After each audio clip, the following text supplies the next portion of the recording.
समाजशास्त्र पढ़ रहे हैं, समाज के बारे में पढ़ रहे हैं और मानव समाज की एक प्रमुख घटना है असमानता और ऊंच नीच का भेदभाव, उसको पढ़ रहे हैं। जो असमानता और ऊंच नीच का भेदभाव है, इसी को हम सोशियोलॉजी में सामाजिक असमानता और सामाजिक स्तरीकरण कहते हैं। स्तरीकरण इसलिए कहते हैं क्योंकि इस व्यवस्था में समाज स्तरों में बटा होता है। स्तरीकरण व्यवस्था के कई रूप प्रचलित रहे हैं। भारत में, परंपरागत भारत में जातीय स्तरीकरण व्यवस्था, जहां हमारा समाज 4 जाति समूहों में मुख्यतः, ऐसे सब के अंदर भी सब डिवीजन रहा है, बट 4 जाति समूहों में बटा रहा है, ब्राह्मण, क्षत्रिय, वैश्य, शूद्र।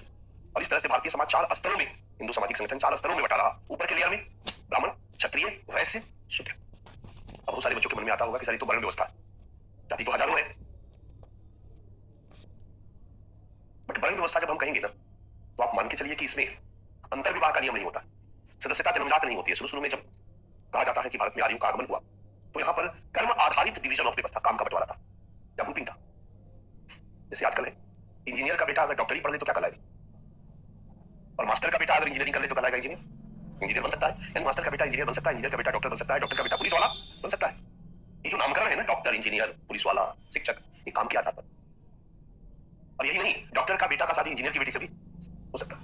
यानी अंतर विवाही समूह नहीं। उसी तरीके से पहले वर्ण व्यवस्था थी। इसलिए आप देखोगे कि गांधी जी ने जाति व्यवस्था को खत्म करने के लिए फिर से वर्ण व्यवस्था को लाने पर बल दिया। और हमारे आर्य समाज आंदोलन में दयानंद सरस्वती ने क्या कहा, बैक टू वेदास, वेदों की ओर लौटो। वर्तमान भारतीय समाज की गड़बड़ियों को यदि दूर करना है तो आप वेदों की ओर लौटो, वैदिक समाज की स्थापना करो। जाति व्यवस्था की गड़बड़ियां वैदिक समाज में नहीं थी, वहां वर्ण व्यवस्था थी। वर्ण व्यवस्था को लाओ, क्योंकि वर्ण व्यवस्था में भी जो ग्रुपिंग था, जो नामकरण था, वो काम के आधार पर था। जो पूजा पाठ का काम करता था उसको ब्राह्मण कहा जाता था, जो युद्ध लड़ता था उसको क्षत्रिय कहा जाता था, जो उत्पादन का काम करता था उसको वैश्य कहा जाता था, जो सर्विसेज देता था उसको शूद्र कहा जाता था। अगर सर्विसेज देने वाले के बेटे का पढ़ने लिखने में मन है और वो पढ़ाई लिखाई में लग जाता है और वो अध्ययन अध्यापन करने लगता है, तो इसको ब्राह्मण, यानी शूद्र का बेटा ब्राह्मण बन सकता था। अगर कोई शूद्र का बेटा हट्टा कट्टा पहलवान टाइप का है और वो युद्ध लड़ने में शामिल हो गया, सेना बन गया, सेना में शामिल हो गया, इसको क्षत्रिय, तो शूद्र का बेटा क्षत्रिय बन सकता था, क्षत्रिय का बेटा शूद्र बन सकता था, ब्राह्मण का बेटा क्षत्रिय कहला सकता था और क्षत्रिय का बेटा वैश्य कहला सकता था। यहाँ पर सदस्यता जन्मजात नहीं थी, बल्कि सदस्यता कर्म आधारित थी। और ये समूह अंतर विवाही समूह भी नहीं था। यानी ब्राह्मण के बेटे की शादी ब्राह्मण में ही नहीं होगी, क्षत्रिय में हो सकती है, वैश्य में हो सकती है, शूद्र में हो सकती है, जैसे आजकल की व्यवस्था। ये वर्ण सिस्टम था। बट कालांतर में इस व्यवस्था में कुछ लक्षण आ गए। जो नीति निर्माता ब्राह्मण थे, हमारे विद्वान रिसर्च के बाद इस निष्कर्ष पर पहुंचे हैं कि जो ब्राह्मण थे उन्होंने सबसे पहले, जो नीति निर्माता थे, अपने को ऊपर उठाने का काम शुरू किया। उन्होंने कहा कि भाई जो पूजा पाठ करेगा ये सबसे महत्वपूर्ण काम है, इसलिए सोपान क्रम में उसका स्थान ऊंचा होगा, और जो सेवा का काम करेगा सोपान क्रम में वो नीचे होगा। और चूंकि राजा थे, क्षत्रिय थे, युद्ध लड़ने वाले थे, इसलिए ब्राह्मणों ने इनके साथ टाई अप कर दिया, मिला लिया और इनको सेकंड नंबर पर रख दिया, ब्राह्मण, क्षत्रिय, वैश्य और शूद्र। अब हायरार्की जब बना दिया तो फिर ब्राह्मण को चिंता होने लगी कि उनका बेटा शूद्र हो जाएगा तो बड़ा दिक्कत हो जाएगा, हायरार्की में नीचे चला जाएगा। तो उसने नियम बना दिया, यहाँ पर सदस्यता जन्मजात होगी, ब्राह्मण का बेटा चाहे जो भी करे ब्राह्मण ही रहेगा, शूद्र का बेटा चाहे जो भी करे शूद्र ही रहेगा। फिर दिक्कतें हुई एक दूसरे के यहाँ शादियों की, तो नियम बन गया अंतर विवाही समूह। ब्राह्मण की शादी ब्राह्मण में ही होगी, क्षत्रिय की शादी क्षत्रिय में ही होगी, वैश्य की शादी वैश्य में भी होगी। सोपान का नियम आया, जन्मजात सदस्यता का नियम आया, अंतर विवाह का नियम जोड़ दिया ब्राह्मणों ने। अब एक हायरार्की बन गया। अब अपने को टॉप पे समझने लगे, और टॉप पे बने रहने के लिए जरूरी था कि नीचे वालों से थोड़ा डिस्टेंस मेंटेन किया जाए। इसलिए उन्होंने कुछ नियम बनाए। विशेषाधिकार और निर्योग्यता अपने पास रख लिया, ढेर सारा अपने पास अधिकार रख लिया इस आधार पर, और नीचे वालों को शूद्रों के साथ ढेर सारी निर्योग्यताएं ला दी, और खान पान और सामाजिक संबंध से जुड़े कुछ नियम बना दी, और उस नियम में दूरी को बनाए रखने पर बल दिया गया। यानी ब्राह्मण किसके किसके घर खा सकता है, किसके किसके घर नहीं खा सकता है, किसके घर अलग खाएगा और किसके घर उनके साथ पंगत में बैठ के खाए, किसके साथ कच्ची खाएगा, किसके साथ पक्की खाएगा, किसके घर में कच्ची पक्की कुछ नहीं खाएगा, केवल फलाहार करके चलाए, किसके घर में खाएगा नहीं, राशन दे तो लेकर चलाए। ये सारे नियम बना दिए गए, सामाजिक संबंध से जुड़े हुए नियम बना दिए गए, और सभी नियमों के केंद्र में क्या था, डिस्टेंस। क्योंकि ऐसा माना जाता है कि आप अपने को टॉप पे समझते हो तो नीचे वालों से दूरी बनाकर आपको रखनी होगी। वैसे भी आज भी है, ये जाति व्यवस्था के रूप में नहीं है बच्चा, बट आज भी है। आज भी अगर आप डीएम बन जाते हो तो कलेक्टरेट का टट्टी साफ करने वाले के साथ डाइनिंग टेबल पर बैठकर आप खाना पसंद नहीं करोगे, एक डिस्टेंस को आप मेंटेन करके चलोगे, तभी आप। उस समय भी ये नियम था। इस तरीके से वर्ण व्यवस्था में 6 नियम जुड़ गए, सोपान, जन्मजात सदस्यता, अंतर विवाह के नियम, खान पान और सामाजिक संपर्क से जुड़े हुए नियम, विशेषाधिकार और निर्योग्यताओं की व्यवस्था, राइट। और इससे एक छठा लक्षण आ गया, समाज का खंडों में विभाजन, segmental division of labour. Hindu सामाजिक संगठन इस तरह से 4-5 खंडों में, ब्राह्मण एक खंड, क्षत्रिय एक खंड, इसी को कहा गया जाति व्यवस्था। यहीं से वर्ण व्यवस्था जाति व्यवस्था में धीरे धीरे कन्वर्ट हो गई, और फिर कालांतर में इनमें से कई जातियां निकलती चली। अब उत्पादन का काम करने वाले वैसे कहलाए, तो उत्पादन में भी अलग अलग चीजें आई। सब्जी उत्पादक कोयरी कहलाया, है ना, अनाज उत्पादक कुर्मी कहलाया हमारी तरफ, दूध उत्पादक ग्वाला कहलाया, भेड़ चलाने वाला गड़ेरिया कहलाया। सेवा में भी अलग अलग सेवाएं आ गई, पानी वानी भरने वाला, बाल दाढ़ी बनाने वाला नाई कहलाया, कपड़ा धोने वाला धोबी कहलाया, मुची का बन गए ना। इस तरह से जाति व्यवस्था जो 4 जाति समूह थे मुख्यतः 4 या 5, वो कई जातियों में बट गए, और फिर अलग अलग क्षेत्र में इसको अलग अलग नाम से जाना जाने लगा। तो दूध उत्पादक, दूध बेचने वाली जातियां, कहीं ग्वार, कहीं अहिर, कहीं ग्वाला, कहीं जादव, कहीं गुल्ला, आंध्र प्रदेश में इनको गुल्ला कहा जाता है, अलग अलग नामकरण इनका हो गया। और इस तरीके से आज भारत में लगभग 5 से 6 हजार, बट 5 से 6 हजार जाति का गिनवा गिनवा करके पढ़ाने में प्रोफेसर का हार्ट अटैक हो जाएगा। इसलिए समाजशास्त्रियों ने अपने हार्ट को बचाए रखने का प्रयास किया और 4 जाति समूहों में ही बांट करके पढ़ाना शुरू किया। इसलिए जब भी हम कास्ट सिस्टम पढ़ते हैं, हम कास्ट सिस्टम को 4 जाति समूहों के अंदर ही इसको समझने का और देखने का प्रयास करते हैं। इसलिए जाति व्यवस्था के इस अध्ययन को वर्ण मॉडल कहा जाता है। इसको वर्ण मॉडल, स्टडी ऑफ कास्ट, जाति व्यवस्था के अध्ययन को वर्ण मॉडल के आधार पर जाति व्यवस्था की व्याख्या। अभी हाल में जेएनयू के कुछ प्रोफेसर ने, जवाहरलाल नेहरू यूनिवर्सिटी के कुछ प्रोफेसर ने, जिनमें कि दीपांकर गुप्ता जी का नाम प्रमुख है, इन्होंने किताब लिखी इंटीग्रेटिंग कास्ट और उसमें बहुत सारी बातें इन्होंने बताई, पहले के अध्ययनों की आलोचना की जो वर्ण मॉडल के आधार पर जाति व्यवस्था का विश्लेषण करते हैं। हालांकि वो जेएनयू से चले गए, कनाडा चले गए, लेकिन उनका ये जाति व्यवस्था पर अध्ययन और किताब काफी पॉपुलर रही और उन्होंने कहा कि नहीं, जाति व्यवस्था को वर्ण मॉडल के आधार पर नहीं देखा जा सकता। हायरार्की जाति व्यवस्था की विशेषता बता दी गई, लेकिन टेक्निकली हायरार्की जाति व्यवस्था की प्रमुख विशेषता नहीं बन सकती है और इसी के आधार पर हम भारत की अन्य जातियों को नहीं समझ सकते। अगर हम किसी बच्चे से पूछते हैं कि दुसाध और चमार में ऊपर कौन, कोई नहीं बता पाएगा। अगर हम कहते हैं कि कोयली और कुर्मी में ऊपर कौन, तो कोई नहीं बता पाएगा। यदि हम कहते हैं कि यादव और जाट में और कुर्मी और जाट में ऊपर कौन, जाट और पाटीदार में ऊपर कौन, कोई नहीं बता पाए। सोपान वर्ण मॉडल के आधार पर देखेंगे तो क्लियर हम कह सकते हैं कि भाई वैश्य से क्षत्रिय ऊपर, शूद्र से वैश्य ऊपर, लेकिन शूद्र में भी तो कई है, उनमें कौन ऊपर। तो बहुत सारी नई नई चीजें थी, जब हम लोग का सिस्टम पढ़ेंगे तो वहां पर देखने का प्रयास करेंगे। लेकिन स्तरीकरण की व्यवस्था में हम लोग उदाहरण जब देते हैं, अन्य विद्वान भी दुनिया के मैक्स वेबर आदि जो भी वो जातीय स्तरीकरण व्यवस्था को मानते हैं। तो जातीय स्तरीकरण व्यवस्था, वर्ग स्तरीकरण व्यवस्था आर्थिक आधार पर स्तरीकरण का एक रूप है। उच्च वर्ग, मध्यम वर्ग, निम्न वर्ग, ये भी स्तरीकरण व्यवस्था है। और जातीय स्तरीकरण व्यवस्था कई हम लोगों ने देखा, यही है असमानता और स्तरीकरण व्यवस्था। और स्तरीकरण व्यवस्था में व्यक्ति का नीचे से ऊपर जाना या ऊपर से नीचे आना को हम सामाजिक गतिशीलता, सामाजिक गतिशीलता कल हम लोगों ने पढ़ लिया था। और फिर सामाजिक गतिशीलता का प्रकार, सामाजिक गतिशीलता की प्रकृति, सामाजिक गतिशीलता का अर्थ पढ़ते समय ही हम लोगों ने देखा था। सामाजिक गतिशीलता की प्रकृति का मतलब होता है स्तरीकरण व्यवस्था की प्रकृति, क्योंकि दुनिया में स्तरीकरण व्यवस्था दो तरह की रही है, बंद और, मैं रिपीट करता हूं बच्चा, 3-4 बार करता हूं, दिमाग में याद हो जाना चाहिए, भूलना नहीं चाहिए। स्तरीकरण व्यवस्था दुनिया में दो तरह की रही है, एक में नीचे से ऊपर या ऊपर से नीचे जाने की सैद्धांतिक छूट नहीं रही। जातीय स्तरीकरण व्यवस्था, शूद्र कभी भी ब्राह्मण नहीं बन सकता, क्षत्रिय नहीं बन सकता, या क्षत्रिय या ब्राह्मण भी कभी भी नीचे नहीं आ सकता, इसको हम कहते हैं बंद व्यवस्था। और आर्थिक आधार पर वर्ग व्यवस्था, यहां सैद्धांतिक रूप से छूट है, कोई गरीब पैसा कमा कर अमीर बन सकता है, ना बन पाए अलग बात है, लेकिन बन सकता है और बने भी है। या कोई अमीर दिवालिया होकर गरीब बन सकता है, नीचे के स्तर में आ सकता है, इसलिए हम इसको खुली व्यवस्था कहते हैं। और स्तरीकरण की व्यवस्था के आधार पर, स्तरीकरण की प्रकृति के आधार पर ही गतिशीलता की प्रकृति का भी निर्धारण किया जाता है। और इस तरीके से सामाजिक गतिशीलता की प्रकृति दो तरह की होती है, बंद और खुली। जातीय स्तरीकरण व्यवस्था में सामाजिक गतिशीलता बंद प्रकृति को परिलक्षित करती है और वर्ग स्तरीकरण व्यवस्था में गतिशीलता खुली प्रकृति को परिलक्षित करती है। यही दिखाना है, और फिर घुमा करके वही आ जाएगा। बंद स्तरीकरण व्यवस्था के गतिशीलता की प्रकृति के परिणाम, तो जाति व्यवस्था के जो परिणाम होंगे वही बंद वाले के हो जाएंगे, और वर्ग स्तरीकरण व्यवस्था के परिणाम होंगे वही। क्लियर है? अब यहाँ पर टेक्निकली एक और चीज बताएंगे बच्चा, जातीय स्तरीकरण व्यवस्था को बंद माना जाता है और वर्ग स्तरीकरण व्यवस्था को खुला माना जाता है, बट जातीय स्तरीकरण व्यवस्था भी 100% कभी बंद नहीं है, मतलब इसमें भी गतिशीलता विद्यमान रही है। और हम इंडियन सोसाइटी जब पढ़ते हैं, कई विद्वानों ने, एम एन श्रीनिवास ने, जब पश्चिमी विद्वानों ने कहा कि भारत में जातीय स्तरीकरण व्यवस्था एक बंद व्यवस्था रही है, तो भारतीय समाजशास्त्रियों ने, एम एन श्रीनिवास ने इसका खंडन किया और कहा कि जातीय स्तरीकरण व्यवस्था पूरी तरह बंद कभी नहीं, इसमें भी नीचे से ऊपर, ऊपर से नीचे जाने की प्रवृत्ति रही है, कम रही है, थ्योरेटिकली बंद रही है, बट गतिशीलता संभव हुई है। और श्रीनिवास ने कई उदाहरण दिए। मराठा जाति व्यवस्था में निचले पायदान पर थे और विभिन्न तरीकों से, इसमें सबसे प्रमुख तरीका था युद्ध लड़कर, जमीन जीतकर, सामंत भूसामंत बनकर, धीरे धीरे इन्होंने अपने को क्षत्रिय होने का दावा किया और अपने को क्षत्रिय के रूप में स्थापित करने में सफल हुए। लोग उनको क्षत्रिय के समकक्ष मानने लगे, पैसा आ गया, खेत आ गया, जमीन आ गया, युद्ध लड़ने लगे, क्षत्रिय का काम करने लगे, भूस्वामित्व को स्थापित कर लिया, क्षत्रिय के रूप में। उसी तरीके से जगन्नाथ मंदिर है एक पुरी में, वहां एक द्वैता जाति रहती थी। द्वैता जाति अछूत जाति थी, लेकिन मंदिर की गंदगियों को साफ करती थी, लेकिन द्वैता जाति साफ सफाई करने लगी और अपने भी साफ रखने लगी। फिर मंदिर के पुजारियों के साथ उनका संबंध अच्छा बन गया और मंदिर के पुजारियों ने कहा कि गंदगी मत साफ करो, प्रांगण को भी साफ करो। प्रांगण भी साफ करने लगी, बट साफ करके नहाती थी, नहा करके आती थी, ठीक ठाक से रहती थी। मदिरापान जो मांस भक्षण वगैरह सब छोड़ दिया था उन्होंने, तो छोड़ दिया था, तो पंडितों ने कहा कि अब गर्भगृह भी साफ कर दो, वो गर्भगृह भी साफ करने लगी। फिर पंडितों ने कहा, पुजारियों ने कहा कि आप भगवान का बर्तन वगैरह भी साफ कर दो, बर्तन भी साफ करने लगी। उनके अगली पीढ़ी भगवान जी को भी साफ सफाई कर दो और धीरे धीरे द्वैता जाति जो कि एक अछूत अस्पृश्य जाति थी, वो स्पृश्य जाति के रूप में अपनी स्थिति को ऊपर उठाने में सफल रही। इसको कास्ट मोबिलिटी, ये जातीय गतिशीलता हुई कि नहीं हुई?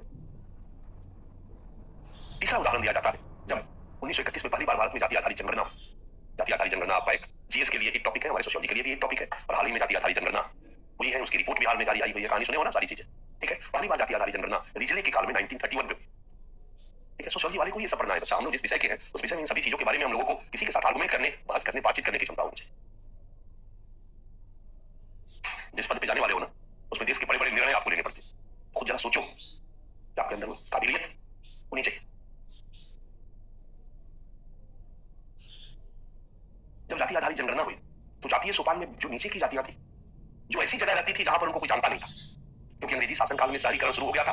अंग्रेजी शासनकाल में यानी 1931 के पहले ही उद्योग धंधे लगे गए थे, टाटा नगर टाइप नगर ढेर सारे स्थापित हो चुके थे और बहुत सारी गांव के लोग वहां कमाने के लिए आ गए थे। और ज्यादातर जातीय सोपान में नीचे की जातियां जब वहां कमाने के लिए आ गई, क्योंकि इंडस्ट्रियलाइजेशन शुरुआत में बहुत ज्यादा इंजीनियर टाइप लोग उसमें नहीं थे, कारखाना के अंदर मैनुअल वर्कर थे, शरीर से काम करने वाले वर्कर थे, मजदूर के रूप में वर्कर थे।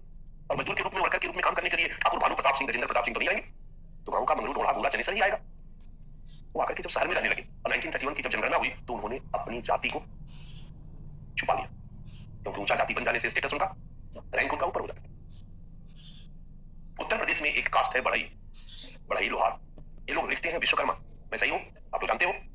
ओके। आप लोगों को जानकर हैरानी होगी कि दिल्ली के कास्ट लिस्ट में जो रिजर्वेशन का लिस्ट है उसमें विश्वकर्मा ब्राह्मण है। और इसी घटना का प्रयोग उत्तर प्रदेश के जो विश्वकर्मा दिल्ली में माइग्रेट करके रहने लगे 1931 के सेंसस में, उन्होंने कास्ट लिखवाया विश्वकर्मा ब्राह्मण, विश्वकर्मा ब्राह्मण, विश्वकर्मा ब्राह्मण। और अब यहाँ पर ब्राह्मण के रूप में स्थापित हो गए, ब्राह्मण के घर में शादी ब्याह करने लगे। मेरी बात समझ में आ रही है? अब बताओ गतिशीलता संभव हुई या नहीं हुई? 2008 में मेरा एक स्टूडेंट था, वो बहुत पीछे पड़ा क्योंकि उसके पूर्वज बागपत के थे और पूर्वज बढ़ई थे। दिल्ली के लिस्ट में वो ब्राह्मण था क्योंकि उसी समय से शिफ्ट कर गए थे और यहाँ विश्वकर्मा ब्राह्मण बन गए थे। और वो चाह रहा था कि किसी भी तरीके से मेरा पूर्वजों के यहाँ से वहां के अधिकारियों से तालमेल बैठा करके और मुझे विश्वकर्मा बढ़ई जाति का सर्टिफिकेट मिल जाए ताकि मुझे ओबीसी का लाभ मिल सके। समझ में आया? उस समय पूरी तरह से प्रयासरत था। मैंने भी एक दो अधिकारियों के पास उसको भेजा था। मोहम्मद जरा समझ में आ रहा होगा तो 1931 में भी इस तरीके से जाति गतिशीलता को संभव बनाया गया। और एम एन सेजवास ने इसी क्रम में एक सिद्धांत दिया जिसकी चर्चा मैंने कल आप लोगों के सामने की थी, संस्कृतिकरण का सिद्धांत।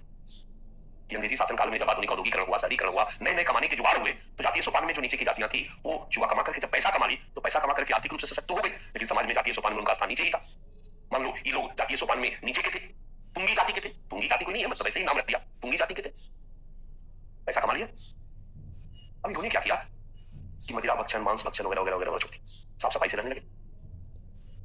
अभी भी ऊंची जातियों की तरह रहने लगे। पैसा आ गया था तो हमारे घर की महिलाएं भी काम नहीं करेगी, अच्छा अच्छा कपड़ा पहनने लगे। और फिर इन्होंने अपनी जाति पंचायत की मीटिंग बुलाई और मीटिंग में इन्होंने एक कहानी गढ़ी। श्रीनिवास जी लिखते हैं कि मीटिंग में इन्होंने कहानी गढ़ी कि हमारे पूर्वज के पूर्वज के पूर्वज के पूर्वज मूलतः क्षत्रिय थे। हमारे पूर्वज शिकार करने गए, एक ब्राह्मण को मार दिए, ब्राह्मण हत्या के आरोप में पूर्वजों को जाति से निकाल दिया गया और तब से हम पुंगी लोग निम्न जाति में आ गए। रियल में हम लोग पुंगी क्षत्रिय। धीरे धीरे इन्होंने पुंगी क्षत्रिय होने का दावा किया। मैं आप लोगों को संस्कृतिकरण का सिद्धांत पढ़ा रहा हूं जो आपका सिलेबस में टॉपिक में पढ़ना है, यहाँ संदर्भ आया इसलिए मैं बता देता हूं। इन्होंने कहा कि हम लोग पुंगी क्षत्रिय और पुंगी क्षत्रिय होने का इन्होंने दावा करना धीरे धीरे शुरू कर दिया। जब रियल क्षत्रिय लोगों ने कहा पुंगी कहीं के क्षत्रिय बनता बता दिया, वैल्यू नहीं दिया, लेकिन उन्होंने अपना दावा नहीं छोड़ा। हम पुंगी क्षत्रिय हैं, हम लोग पुंगी क्षत्रिय हैं, हम लोग पुंगी क्षत्रिय हैं। इसका ये भी क्षत्रिय था, रियल वाला क्षत्रिय था। 20 साल का, 25 साल का, 30 साल का हो गया, शादी ही नहीं हुई, 35 साल का हो गया, शादी ही नहीं हो रही थी। पुंगी ने कहा कि हम लोग भी क्षत्रिय हैं और हमारे यहाँ शादी कर लो। मरता क्या न करता, हमारा मरने से बढ़िया है कि शादी करके मरे। और इन्होंने इनकी यहाँ शादी कर ली। धीरे धीरे धीरे धीरे पुंगियों की शादी क्षत्रियों में होने लगी और धीरे धीरे कालांतर में समाज में ये अपने को क्षत्रिय के रूप में स्थापित करने में सफल रहे। इसी जाति गतिशीलता की प्रक्रिया को एम एन श्रीनिवास ने नाम दिया संस्कृति। यही है संस्कृतिकरण की प्रक्रिया।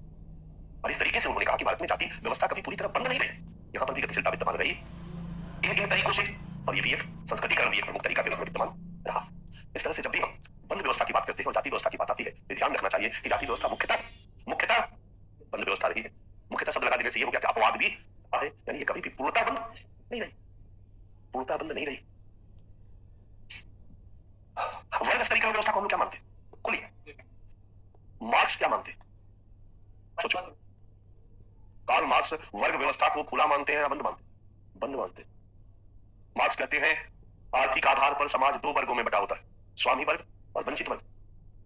स्वामी वर्ग चूंकि आर्थिक क्षेत्र में टॉप पे होता है इसलिए वह इसका लाभ उठाकर बाकी क्षेत्र में भी टॉप पे पहुंचा लेता है अपने को, और वंचितों को बाकी क्षेत्र में भी वो वंचित बना लेता है और वंचित बनाकर सीढ़ी ऊपर खींच लेता है, टॉप में चढ़ के सीढ़ी ऊपर खींच लेता है।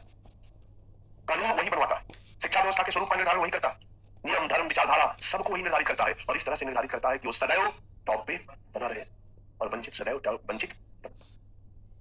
परिणामतः वंचित कभी ऊपर नहीं आ सकता है और टॉप वाला कभी नीचे नहीं आ सकता। बस इसका एक ही उपाय है, उठा लो कट्टा, काट डालो। हिंसक क्रांति ही इसका एकमात्र उपाय। मार्क्स की फिलोसफी में सुधार का कोई स्कोप नहीं है, सुधार से कोई नीचे वाला ऊपर नहीं जा सकता है। इस व्यवस्था को भंग करना होगा। सर्वहारा क्रांति ही इसका एकमात्र। बड़ा क्लियर है कि मार्क्स वर्ग स्तरीकरण व्यवस्था को भी वर्ग व्यवस्था के रूप में देखते हैं। अब हम आज की बातों को 100% सही नहीं भी माने तो विद्वान कहते हैं कि वर्ग व्यवस्था, क्लास सिस्टम जनरली खुली व्यवस्था है, मुख्यतः खुली व्यवस्था, बट पूरी तरह खुली नहीं है। अडानी और अंबानी के बच्चे कभी जूता पॉलिश करते हुए नजर नहीं आएंगे, और जूता पॉलिश करने वाले अंबानी अडानी नहीं बनेंगे। थोड़ा ऊपर उठ जाएंगे या थोड़ा नीचे आ जाएंगे। क्लियर? तो जब भी हम मुक्त गतिशीलता की प्रकृति और बंध गतिशीलता की प्रकृति की बात करें तो हमारे पास ये सारी कंटेंट है जिसकी चर्चा करना जरूरी है। डिपेंड करता है कि क्वेश्चन आपसे कितने शब्दों में पूछा गया है, छोटा गया है तो मेन बातें कहेंगे, थोड़ा बड़ा प्रश्न है, इन सब चीजों की चर्चा करनी है तो चर्चा करेंगे। तो सामाजिक गतिशीलता की प्रकृति दो तरह की, बंध और मुक्त। बंध में जाति, मुक्त में वर्ग, बट दोनों पूरी तरह से मुक्त और बंध नहीं है। और इसके परिणाम, तो बंध के परिणाम जातीय स्तरीकरण के जो परिणाम होंगे वो बंध के परिणाम होंगे, ज्यादा नेगेटिव कम पॉजिटिव। खुले के परिणाम तो वर्ग स्तरीकरण व्यवस्था के जो परिणाम होंगे वो खुले के परिणाम होंगे, ज्यादा पॉजिटिव और कम नेगेटिव। हो गया, इतनी बातें लिखनी होगी, चलेगा? लिखनी नहीं है, ये हमारे लिए पीडीएफ में है, इसलिए आप लिखिए। पीडीएफ नोट्स जो मैंने आप लोगों को दे दिया है,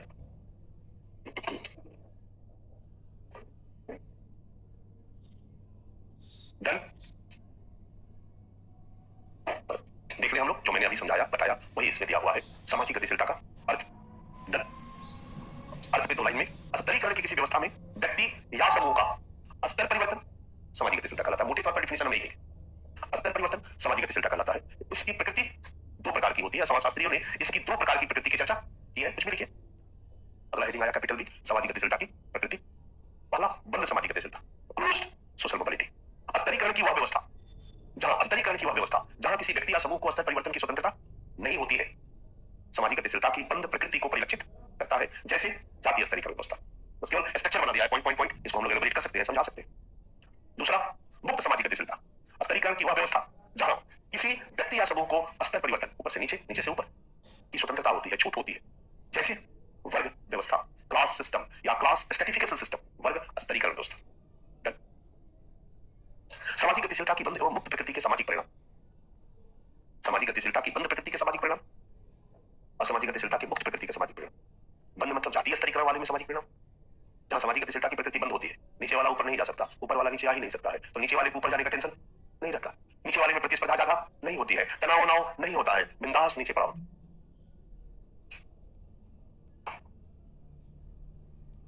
ये क्लियर हो जाए कि आप लोग आईएएस नहीं बन पाओगे, आप लोग सब ओवर एज हो, टेंशन फ्री हो जाओगे कि नहीं हो जाओगे?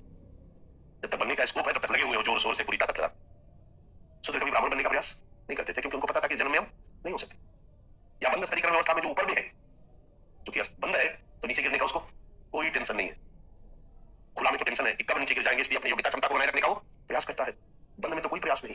पंडित जी के बेटे हैं, पापा ब्राह्मण है, तो अब हमको वेद नहीं भी आता है, हम पप्पू भी हैं तो टॉप पे ही रहेंगे। अच्छा, एक बदलाव मैंने देखा है, ये सब समाजशास्त्री ही देख सकता है, आप लोग ही देख सकते हो। दो तीन ऐसी घटनाएं घटी मेरे साथ, जहां नया बच्चा पैदा हुआ, छोटा बच्चा पैदा होता है तो निकनेम में मैंने उसको पप्पू बुलाने का प्रयास किया, मां बाप ने विरोध कर दिया। यानी आजकल कोई अपने बच्चे को पप्पू नाम नहीं देता है, जबकि पहले मेरे कई जानने वाले हैं, मेरे उम्र के या मुझसे छोटे, जिनका निकनेम पप्पू है। चिंटू, पिंटू, पप्पू, डब्लू, ये होता था ना, पप्पू है। अब कोई नहीं रखता, चिंटू रख देगा, पिंटू रख देगा, डब्लू रख देगा, वो सब चलेगा, पप्पू नहीं चलेगा। यानी पप्पू नाम का डाउनवर्ड मोबिलाइजेशन हुआ है, हुआ या नहीं हुआ, देख रहे हो ना?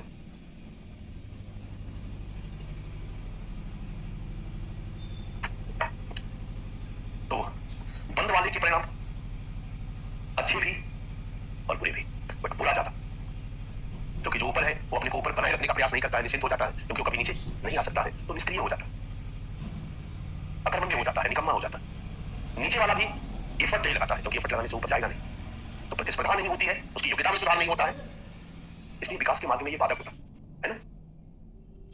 ऊपर वाला नीचे वाले का शोषण करता है, टेस्ट टेस्ट टेस्ट टेस्ट। लाभ एक ही है कि सुकून, बंद है तो टेंशन ऊपर उठने का जो है वो है, इसी जन्म में रहेगा रहेगा, काय का टेंशन लेना। उसी तरह से खुली स्तरीकरण व्यवस्था में, यानी खुली मुक्त गतिशीलता की प्रकृति वाली व्यवस्था में ये लाभ ज्यादा है। नीचे वाला हमेशा ऊपर उठने का प्रयास करता है, नीचे वाले में प्रतिस्पर्धा होती है, प्रतिस्पर्धा होती है तो उसकी योग्यता और क्षमता का विकास होता है, इससे हमारा विकास प्रभावित होता है, हमारे विकास की गति तीव्र होती है। ऊपर वाले भी हमेशा डर बना रहता है कि कभी भी नीचे आ जाएंगे, इसलिए वो भी अपनी योग्यता और क्षमता को मेंटेन रखने का प्रयास करता है। इससे मुक्त वाले में प्रतिस्पर्धा विकास की गति को तीव्र करती है, समाज में लोगों की योग्यता और क्षमता को बनाए रखने में योगदान देती है। ये इसका, लेकिन इससे तनाव और कुंठा बढ़ जाते हैं। ऊपर वाला भी टेंशन में है कि अब गिरे कि तब गिरे, मेंटेन रखे भाई, नीचे वाला भी टेंशन में है, टेंशन इसलिए ऊपर उठना, अरे जीवन में ऊपर उठने का टेंशन छोड़ दो तो खुश। आप लोग क्या दुखी हुआ इसके लिए? मुख्यमंत्री प्रधानमंत्री कितने दुखी रहते होंगे? सीएम है तो पूरा राज्य अपना है, जिधर हाथ उठाया पूरी राज्य की पुलिस आगे पीछे ऊपर नीचे चली आई, और पद से हटे तो कब ईडी पकड़ के अंदर बंद कर देगा कोई भरोसा नहीं। लालू प्रसाद जी का एक तेवर और जलवा था जब वो मुख्यमंत्री थे। सोचो कि जो मुख्यमंत्री है वो कितना मेहनत और टेंशन में लगा होगा कि हमें बने रहना है। अब सब कोई नीतीश कुमार की तरह भाग्यशाली नहीं होता है, कुछ लोगों के पास भाग्य होता है, वो भाग्य उनको बना देता है। देखिए बहुत से लोग हैं बच्चा जो अपने भाग्य के बल पर बने। हमारे प्रीवियस दो राष्ट्रपति महोदय, उन्होंने कभी सोचा भी नहीं था कि हम राष्ट्रपति बनेंगे, है ना? भारत के किसी लोगों ने नहीं सोचा था। भाग्य पर लोग काम नहीं करते हैं, लोग एफर्ट लगाते हैं, मेहनत करते हैं, तो ऊपर वाले और नीचे वाले दोनों प्रयासरत रहते हैं इसे तनाव और कुंठा में। कई बार बता चुका हूं, तो कहने का मतलब है कि जातीय स्तरीकरण व्यवस्था का परिणाम बता देंगे तो बंद वाले का परिणाम हो गया, और खुली स्तरीकरण व्यवस्था का परिणाम बता देंगे तो खुले वाले का परिणाम। ठीक है? बंद सामाजिक गतिशीलता के परिणाम, पहला मानसिक संतोष प्रदान करना, पॉजिटिव, राइट। दूसरा पारस्परिक निर्भरता पर आधारित एकता को बढ़ावा देना, पॉजिटिव, पढ़ चुके हम लोग। तीसरा श्रेष्ठता और हीनता की धारणा का विकास, नेगेटिव। ऊपर वाला है हमेशा ऐसे चलता है, नीचे वाला बेचारा, हीनता की भावना का विकास। चौथा असमानता और शोषण की संभावना में वृद्धि, नेगेटिव। अकर्मण्यता और निष्क्रियता का विकास, समझ में आ रहा है? Clear, negative. निचले स्तर के व्यक्तियों की उच्चमुखी गतिशीलता में बाधक, नीचे वाले को कभी ऊपर आने में बाधक है, वो नहीं देता है। पॉजिटिव कम और नेगेटिव ज्यादा। खुली गतिशीलता या मुक्त सामाजिक गतिशीलता का परिणाम, ज्यादा पॉजिटिव होगा कम नेगेटिव होगा, इतना तो पता है। योग्य व्यक्तियों को कठिन परिश्रम की प्रेरणा, क्योंकि कठिन परिश्रम करके उसको पता होता है कि वो अपनी स्थिति को ऊपर उठा सकते हैं। व्यक्ति की कुशलता और दक्षता को बनाए रखने में सहायक, कठिन परिश्रम करता है तो उसकी कुशलता और दक्षता विकसित होती है, या जो ऊपर होता है वो अपनी कुशलता और दक्षता को बनाए रखने का प्रयास करता है, क्योंकि मुक्त स्तरीकरण व्यवस्था में कुशलता और दक्षता के आधार पर ही आपकी रैंक का निर्धारण होता है, बनाए रखने में सहायक। कार्यों के बेहतर निष्पादन में सहायक, पॉजिटिव, क्योंकि बेहतर निष्पादन आप नहीं करेंगे तो नीचे चले आएंगे, चलेगा।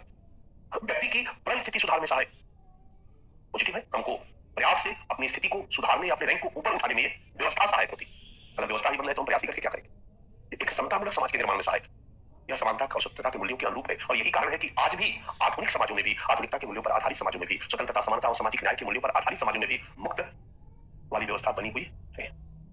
योग्यता के आधार पर उच्च नीच का भेदभाव है, और योग्यता के आधार पर व्यक्ति को ऊपर और नीचे जाने का अवसर भी उपलब्ध है। प्रतिस्पर्धा में वृद्धि द्वारा विकास में सहायक, और लास्ट व्यक्ति में तनाव, कुंठा, हताशा में वृद्धि, एक नेगेटिव है, क्योंकि इसमें सबको पता है कि हम भी लॉलीपॉप प्राप्त कर सकते हैं। मैंने किसी बच्चे से प्रश्न पूछा था, याद होगा इसी संदर्भ में, कि अमेरिका का राष्ट्रपति जब बाइडेन बने तो तुम उस दिन खाना नहीं खाए थे या खाए थे? दुखी हुए थे कि हम क्यों नहीं बन गए, वो कैसे बन गया? तुम दुखी हुई थी कि हम क्यों नहीं बने, वो कैसे बन गया? इसलिए दुखी नहीं हुई कि तुम बन ही नहीं सकती थी। बड़ा क्लियर है। लेकिन आपका रूम पार्टनर पीटी पास कर जाए और आपका ना हो तो दुख होगा, है ना? क्योंकि वहां पर आप भी हो सकते थे, संभावना थी। तो मुक्त व्यवस्था में सबको ऊपर उठने की संभावना बनी रहती है, सब ऊपर उठने का सपना देखते हैं, सब ऊपर उठने के लिए प्रयास करते हैं, जी जान से प्रयास करते हैं। इसलिए यहां पर प्रतिस्पर्धा ज्यादा होती है, और जब प्रतिस्पर्धा ज्यादा जहां होगी वहां जो सफल होगा वो बल्ले बल्ले करेगा, जो किसी कारण से सफल नहीं हो पाएगा वो दुखी रहेगा। तो यहां पर तनाव और कुंठा की मात्रा भी लोगों में 1991 के बाद हुए इकोनॉमिक रिफॉर्म ने भारतीय समाज में प्रतिस्पर्धा को बढ़ाकर लोगों के मध्य कुंठा और तनाव को बढ़ा दिया है। ये लाइन सही है या गलत है? 1991 के आर्थिक सुधार ने भारतीय लोगों में महत्वाकांक्षा को बढ़ाकर प्रतिस्पर्धा को बढ़ा दिया है, और उसमें कुंठा और तनाव को बढ़ा दिया है। मैंने 3 पॉइंट कर दिया। 1991 के आर्थिक सुधार की प्रक्रिया ने उपभोक्तावाद को बढ़ाकर लोगों की महत्वाकांक्षा को बढ़ा दिया है, प्रतिस्पर्धा को बढ़ा दिया है, और कुंठा और तनाव में वृद्धि की है। 4 पॉइंट बना दिया मैंने। 1991 के आर्थिक सुधार ने तीव्र औद्योगिकरण द्वारा ढेर सारी उपभोग की वस्तुओं के बाजार में प्रवेश के द्वारा लोगों के उपभोक्तावाद को बढ़ाया है, लोगों की महत्वाकांक्षा को बढ़ाया है, प्रतिस्पर्धा को तीव्र किया है, और लोगों में कुंठा और तनाव में देखिए 5 स्टेप डाल दिया। स्टेप बाय स्टेप ऐसे ही है ना, इकोनॉमिक रिफॉर्म में ही हुआ। इकोनॉमिक रिफॉर्म में प्राइवेटाइजेशन कर दिया गया, इससे ढेर सारे प्राइवेट उद्योग धंधे शुरू हुए, औद्योगिकरण तीव्र हो गया, वैश्वीकरण पर बल दिया गया, बॉर्डर खोल दिया गया, ढेर सारी विदेशी कंपनियां अपने प्रोडक्ट को लेकर इंडिया में आ गई, एक से एक चीज, एक से एक किस्म का मोबाइल आ गया, एक से एक टीवी आ गया, एक से एक टेक्नोलॉजी आ गई, और हमारे सामने उपभोग की वस्तुएं इतनी ज्यादा आ गई कि हम सब पाने के लिए ललायित हो गए, भी चाहिए, भी चाहिए, भी चाहिए, भी चाहिए, भी चाहिए। और इसको पाने के चक्कर में हम इसी को कहते हैं उपभोक्तावाद। और इसको पाने की जब महत्वाकांक्षा बढ़ी तो उपभोक्तावाद ने महत्वाकांक्षा को बढ़ा दिया, और जब हमारी महत्वाकांक्षा बढ़ेगी तो हम क्या करेंगे? पाने का प्रयास करेंगे। जब सब पाने का प्रयास करेंगे तो प्रतिस्पर्धा बढ़ेगी। जो पा लिया खुशियां मनाएगा, और जो नहीं पाए वो दुखी हो जाएगा। जो पा लिया वो खुशियां भी क्षणिक मनाएगा, क्योंकि इसमें लालच असीमित है। 4 लाख वाला 5 लाख वाला कार खरीद के खुश हो जाएगा कि मोटरसाइकिल था, कार हो गया, लेकिन 10 लाख वाले को देख के दुखी हो जाएगा। 10 लाख वाला खरीदेगा तो 20 लाख वाले कार को देख के दुखी होगा, 20 लाख वाला खरीदेगा तो 50 लाख वाले को देख के दुखी होगा। और इतनी वैरायटी का कार कैसे आए? 1991 के आर्थिक सुधार के बाद संभव हुआ, क्योंकि जब तीव्र औद्योगिकरण हुआ तो उत्पादों की डाइवर्सिटी बढ़ी, है ना? तरह तरह के मोबाइल, तरह तरह की कार, तरह तरह की चीजें। तो सब तो अच्छा, लेकिन मुक्त का एक नुकसान कि इसमें तनाव, कुंठा, हताशा में वृद्धि, एक नकारात्मक परिणाम। क्लियर है? तो अस्तरीकरण व्यवस्था की प्रकृति बन सकता है, जहां जहां से कुछ वहां से मैं डायमेंशन खींचता जा रहा हूं। प्रकृति मुक्त बंद, मुक्त के परिणाम पॉजिटिव नेगेटिव, बंद के परिणाम पॉजिटिव नेगेटिव। बट मैंने एक इशारा दिया कि दिमाग में अगर जाति और वर्ग के परिणाम है तो वही लिख देना, आया ना? डिस्कस। मुक्त सामाजिक गतिशीलता मानव समाज हेतु अधिक प्रकारकारी है, इसके सकारात्मक परिणाम अधिक है, नकारात्मक कम है। जबकि बंद सामाजिक गतिशीलता समाज के लिए अधिक हानिकारक रही है।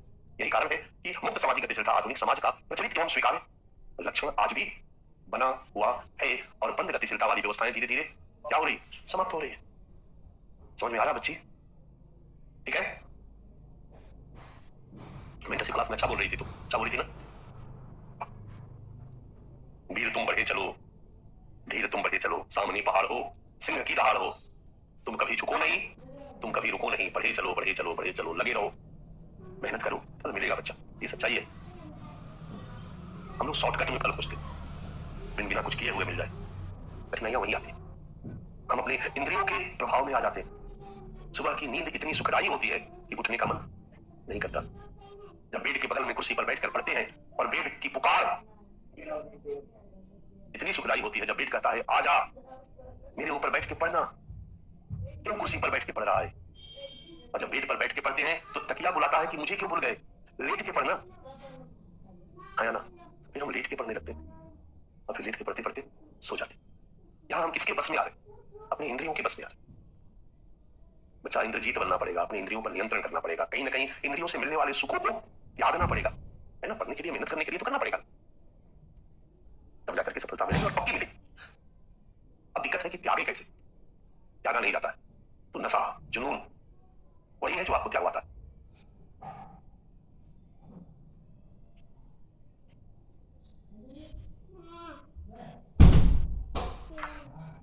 हम सोते सोते क्लास तैयार कर लेते हैं। हम जब सुबह में सोए रहते हैं, नींद खुलता है तो आंख बंद करके सोचते हैं कि आज हमें क्या पढ़ाना है। हमें आज सामाजिक गतिशीलता की प्रकृति पढ़ा देनी है, प्रकृति में ये आएगा ये आएगा ये आएगा ये आएगा। एक बार रिकॉल कर लिए, इतनी बार पढ़ाया है, एक बार रिकॉल कर लिए, अगला टॉपिक ये पढ़ाएंगे, रिकॉल कर लिए। 15 मिनट हम सोए रहे, लेकिन 15 मिनट पढ़ते रहे, दिमाग में चिंतन करता था। ये जब तक जुनून नहीं होगा कि जहां भी बैठे भी हो तो कुछ सोच रहे हैं, अपने टॉपिक पे सोच रहे हैं। कहीं जा रहे हो रास्ते में तो सोच लिए कि सर ने आज क्या पढ़ाया, आज हम लोग गतिशीलता अगर आ जाता है तो प्रकृति आएगा ये आएगा ये आएगा। अगर क्वेश्चन इससे पूछ देता है तो हम क्या करेंगे? बैठे लोग पागल कहेंगे तुमको। ये जुनून है। फिर दिमाग में कोई टॉपिक को रिकॉल कर लिए, अब इसको कैसे याद करें? अरे यार चलो चाय पी के आते हैं। जानते हो स्तरीकरण क्या होता है? पकड़ लो उसको, सुना दो, गाली देगा कि कहां यार दिमाग चाट रहा, पढ़ा दो उसको, बैठाओ पढ़ाओ बैठाओ पढ़ाओ। दीपक कुमार अभी वो आईजी है आगरा, समझ में आया? उसके पास कोई किताब नहीं था, मेरा आंखों देखा कहानी बता रहा हूं तुमको। वो किताब अपने उसके टेबल पर सब बिखरा हुआ, एक दो किताब रखता था और रूम पे रहता नहीं। पहले अटेम्प्ट में एसीपी दिल्ली, दूसरे अटेम्प्ट में आईपीएस, तीसरा और चौथा अटेम्प्ट देने की जरूरत नहीं पड़ी। उसकी स्ट्रेटेजी क्या थी? इस वर्ष निकल गया, अगल बगल परमानंद में रहता था, अगल बगल में कोई भी दोस्त के घर में सप्लाई लेके रहते थे, चला गया वहीं पर बैठ करके अखबार पढ़ा, या अपने घर में अखबार आया तो अपने घर में अखबार पढ़ा, चला गया वहां पर और अखबार में जो पढ़ा था उनको सुना दिया। अरे यार जानते सब जो ऐसे है, यहाँ है वहां है, जो जो अखबार में पढ़ा था उनको सुना दिया, पढ़ा दिया। याद हो गया? उनके यहाँ से दूसरे के यहाँ गया, वहां भोजन बन रहा, वहां पर कोई टॉपिक दिमाग में लाया, उनको सुना दिया। तीसरी जगह सुना दिया, चौथी जगह सुना दिया, घूमता रहता था, लेकिन पढ़ पढ़ के उन्हीं के घर में किताब उठा के पढ़ता था और कहीं और जाकर सुना देता था। सुनाना, पढ़ाना। जब मैं यहाँ खड़ा होता हूँ और जब खड़ा होकर किसी टॉपिक पे पढ़ाने लगता हूँ तो बच्चा हमारे लिए सबसे पहली प्रक्रिया क्या है कि जिस टॉपिक को हमें पढ़ाना है उसको हम दिमाग में लिया, रिकॉल कर, याद हो जाएगा। रिकॉल करने के बाद दूसरी प्रक्रिया क्या है कि हम अपने दिमाग को बिल्कुल एकाग्र करें, फोकस करें और फोकस करके उस टॉपिक को सेंटेंस में फ्रेम करें। और जब सेंटेंस में फ्रेम करें और तब फिर हम जब बोलने जाए तो हम बोले तो उसमें एक क्रम, सबसे पहले तो सेंटेंस अच्छा हो। अगर हिंदी हमारी भाषा है, अंग्रेजी माध्यम हमारा है, हिंदी में बोल रहे हैं, अंग्रेजी में बोल रहे हैं, तो हमारे वाक्यों में सुटियां हो, हम अशुद्ध वाक्य ना बोले, स्त्रीलिंग का पुल्लिंग का स्त्रीलिंग ना बोले, एक प्रॉपर वाक्य बना करके सामने वाले को समझाने का प्रयास करें। जब भी हम समझाने का प्रयास करें उसमें एक फ्लो हो ताकि सामने वाले को कम्युनिकेट हो जाए, समझ में आ जाए। तो सोचो कि जब पढ़ाते समय कितना काम एक साथ करना पड़ता है। पढ़ते समय तो रीडिंग डाल दो, पढ़ाते समय तो उससे 3 गुना ज्यादा काम करना पड़ता है। ये कितना आपके लिए लाभकारी? कहीं गए, चाय पीने गए, नाश्ता करने गए, गप की ग्रुप डिस्कशन क्यों कहा जाता है? सुने हो ना, importance of group discussion, GT. ये पागलपन लाना पड़ेगा। 2-4-5 बच्चे अभी अपने मेंटरशिप प्रोग्राम में पता चल गया होगा कि आप लोग काम करके आ रहा, पर यही नहीं, ये तो चलो सीमित है, ये यहाँ पर मजबूर होकर तुम करते हो। लेकिन मुझे लगता है कि प्रोग्राम तुम्हारे पूरे 24 घंटे चलते रहने चाहिए। जहां भी मेरे मेंटरशिप प्रोग्राम चल रहा, ग्रुप डिस्कशन चल रहा, हम मुद्दे पर बोल रहे हैं, मुद्दे पर डिस्कशन कर रहे हैं, लेकिन जब हम डाइवर्ट हो जाते हैं, बकवास की चीजें करने लगते हैं, अनावश्यक राजनीति पर बात करने लगते हैं जिसका कोई हमारे एकेडमिक से लेना देना नहीं है, फोकस्ड अगर हो गया बच्चा तो 3 साल ना नैया बात रखेंगे।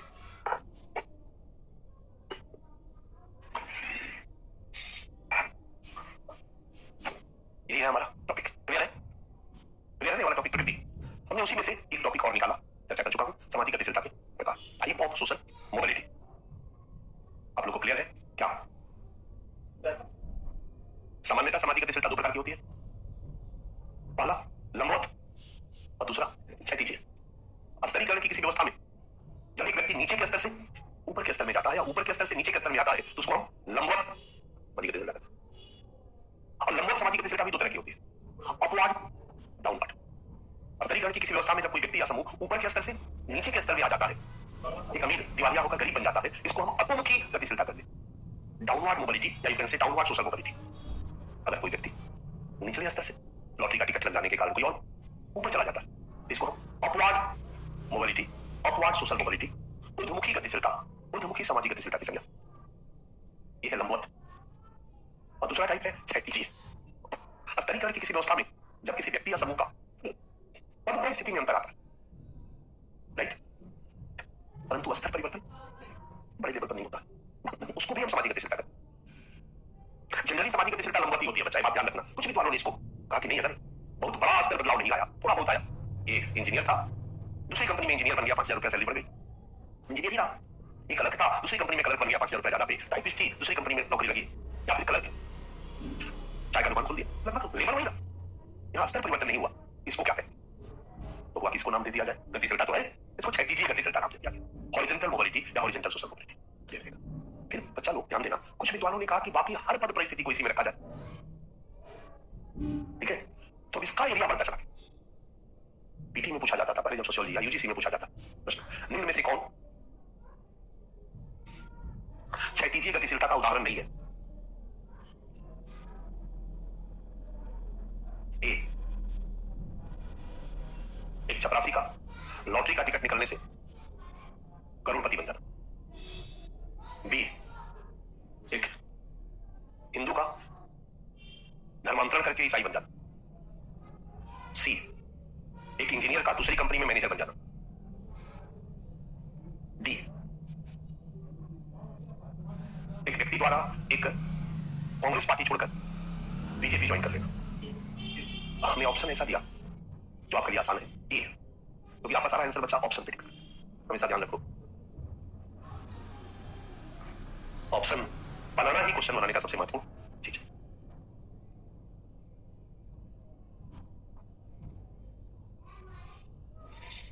ए, इसका मतलब है कि दल परिवर्तन भी क्षैतिज गतिशीलता, याद रहेगा। धर्मांतरण भी क्षैतिज गतिशीलता, याद रहेगा। यानी क्षैतिज गतिशीलता का जो रेंज है वो बहुत बड़ा है। इसको हम रेसिड्यूज कैटेगरी कहते हैं, जो बाकी बच जाता है सबको हम लोग इसी में डाल देते हैं, क्योंकि इसमें कोई बहुत बड़ा व्यापक स्तर परिवर्तन नहीं होता। हालांकि पर्पस स्तर परिवर्तन के लिए होता है। हमारे जाति व्यवस्था में दलित जातियां कहां थी? नीचे थी, ठीक है। ईसाई में स्त्रियां आई तो उन्होंने कहा कि आप हमारे यहाँ आ जाओगे, आपको जाति व्यवस्था में बड़ा निम्नतर दर्जा, आपको तो मंदिर में भी घुसने नहीं दिया जाता। हमारे यहाँ ईसाई धर्म में तो चर्च में सभी को प्रवेश का अधिकार होता है, सभी गॉड को प्रे कर सकते हैं। वो लालच दिखाते हैं, दिखाए हैं, और जाति व्यवस्था में निचले पायदान के दलित जो है वो धर्मांतरित होकर क्या बन गए? ईसाई बन गए।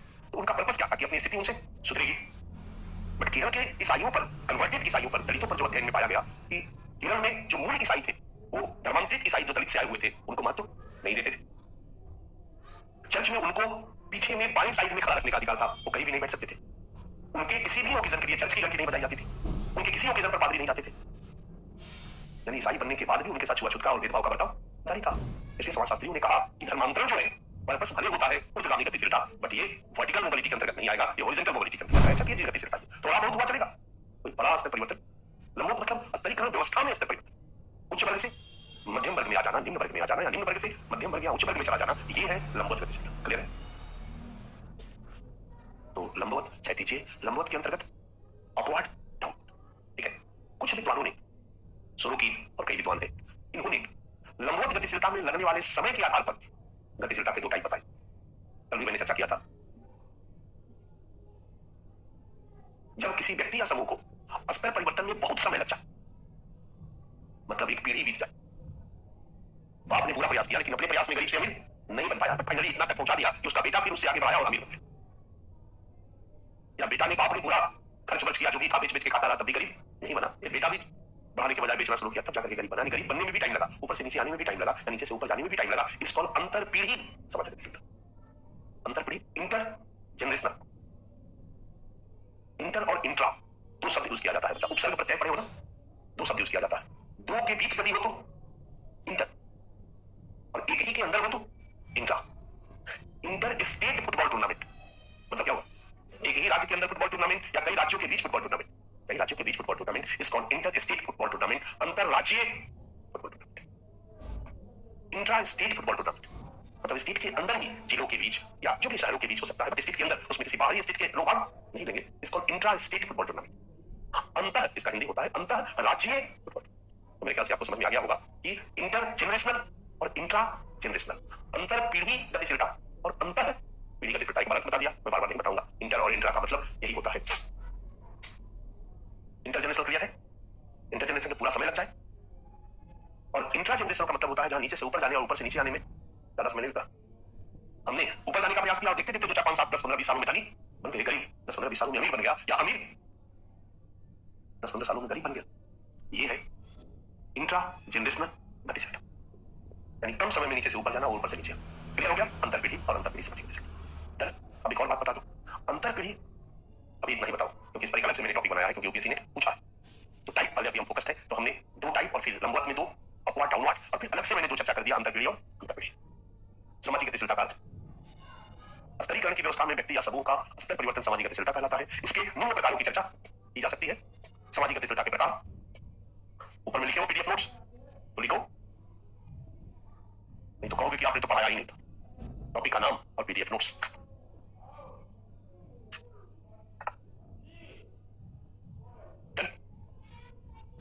प्रकार लंबवत गतिशीलता। पहला प्रकार, स्तरीकरण की व्यवस्था में किसी व्यक्ति या समूह का स्तर परिवर्तन। उदाहरण, अमीर का गरीब या गरीब का अमीर हो जाता। लंबवत गतिशीलता भी 2 प्रकार की होती है, ऊर्ध्वमुखी, अधोमुखी, अपवर्ड और डाउनवर्ड। क्लियर है? क्षैतिजीय गतिशीलता, उदाहरण देने की जरूरत नहीं, अपवर्ड डाउनवर्ड समझ में आ जाएगा। क्षैतिजीय गतिशीलता, किसी व्यक्ति या समूह द्वारा समान स्तर में पद द्वय स्थिति में परिवर्तन क्षैतिजीय गतिशीलता कहलाती है। क्लियर? उदाहरण, दिल्ली के किसी इंजीनियर का बॉम्बे की किसी कंपनी में मैनेजर बन जाना। चलेगा? कोई दिक्कत नहीं। गतिशीलता में लगने वाले समय के संदर्भ में सोरकिन द्वारा प्रस्तावित गतिशीलता के 2 प्रकार।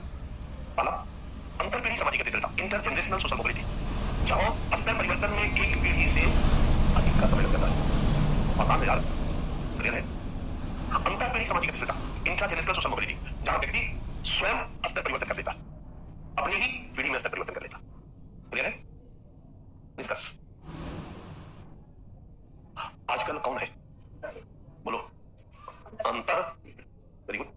आधुनिक औद्योगिक समाज में सामाजिक गतिशीलता की दर में वृद्धि हुई है। परंपरागत समाज में सामाजिक गतिशीलता की दर कम, क्योंकि ज्यादातर बंद व्यवस्था थी, है ना?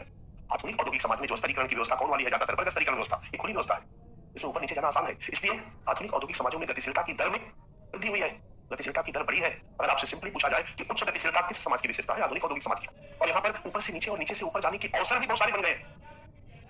सॉफ्टवेयर बनाया, टॉप पे चला गया, चक्का चक्का चक्का चक्का चक्का मारा, इंडिया टीम में शामिल हो गया, पता चला 3-4 साल में ही अरबपति बन गया, कई कंपनियों का ब्रांड एम्बेसडर बन गया। ऐसा कभी नहीं हुआ करता था।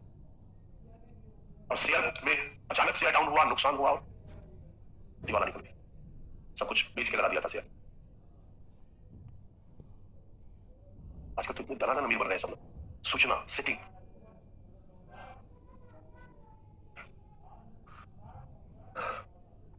वित्त मंत्री चाहे बिना बेईमानी किए, बिना रिश्वत लिए आपको अरबपति बना सकता। सुबह 10 बजे प्रेस कॉन्फ्रेंस करेगा, एक ऐसा स्टेटमेंट देगा कि 11 बजे तक शेयर बाजार पॉसिबल है या नहीं?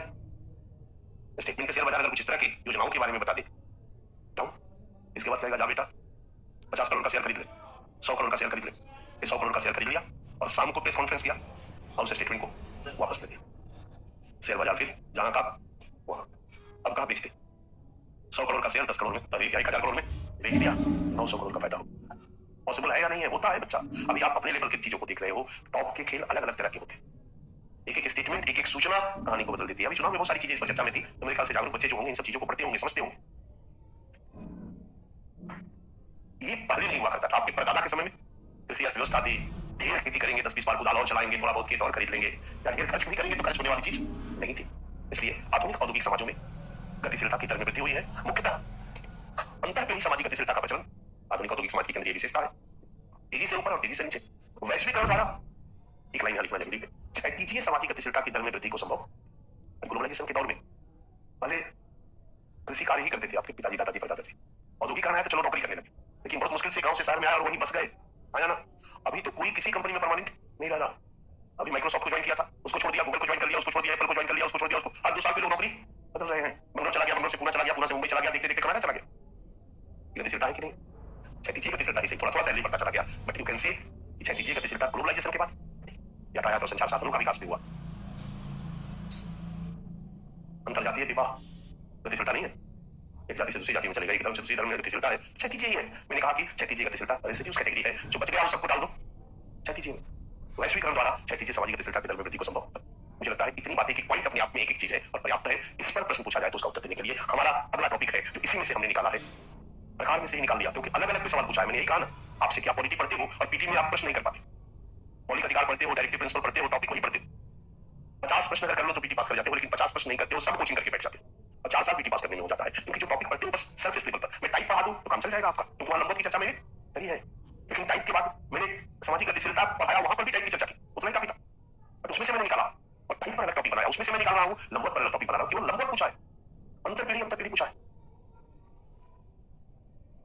लंबवत क्लियर है इसको एक वर्डिंग डाल देंगे तो समझ में आ जाएगा कैपिटल ए सामाजिक गतिशीलता का अर्थ सेम स्तरीकरण की व्यवस्था में किसी व्यक्ति या समूह के स्तर में परिवर्तन सामाजिक गतिशीलता कहलाता है लंबवत सामाजिक गतिशीलता का अर्थ सामाजिक स्तरीकरण की किसी व्यवस्था में किसी व्यक्ति या समूह का ऊपर से नीचे या नीचे से ऊपर स्तर परिवर्तन को लंबवत गतिशीलता की संज्ञा दी जाती है जैसे किसी गरीब का अमीर हो जाना या किसी अमीर का गरीब हो जाना लंबवत सामाजिक गतिशीलता के लक्षण थोड़ा गहराई में आएगा लंबवत सामाजिक गतिशीलता के लक्षण पहला लक्षण है इसमें स्तर परिवर्तन का होना जरूरी है जब तक स्तर परिवर्तन नहीं होगा तब तक हम उसको लंबवत गतिशीलता कहेंगे दूसरा है अलग अलग समाजों में और अलग अलग कालों में गतिशीलता की दर अलग अलग लंबवत गतिशीलता सभी समाजों में पाई जाती है बच्चा लेकिन प्राचीन समाजों में लंबवत गतिशीलता की दर धीमी थी आधुनिक समाजों में धीमी है पूर्णतः बंद या पूर्णतः खुली सामाजिक गतिशीलता वाला समाज कभी संभव नहीं है 100% बंद भी है जिसको जाति व्यवस्था कहते हो बट 100% बंद कभी नहीं उसमें भी लंबवत गतिशीलता रही है मैंने कुंडियों का उदाहरण दिया क्षत्रिय बन गए मराठों का उदाहरण दिया क्षत्रिय बन गए और पूर्णतः खुली स्तरीकरण व्यवस्था भी नहीं है बल्कि हम खुली मानते हैं लेकिन वहां पर भी अडानी बॉटम में कभी नहीं आएगा क्लियर चौथा लक्षण लंबवत सामाजिक गतिशीलता की कोई दिशा नहीं होती जब हम कहते हैं वर्टिकल सोशल मोबिलिटी जिसमें नीचे से ऊपर भी शामिल हो गया और ऊपर से नीचे भी वर्टिकल कर रहे हैं तो दोनों अपवर्ड कहते हैं तो दिशा हो गई नीचे से ऊपर डाउनवर्ड कहते हैं तो दिशा हो गई ऊपर से नीचे क्लियर लंबवत गतिशीलता के प्रकार दो प्रकार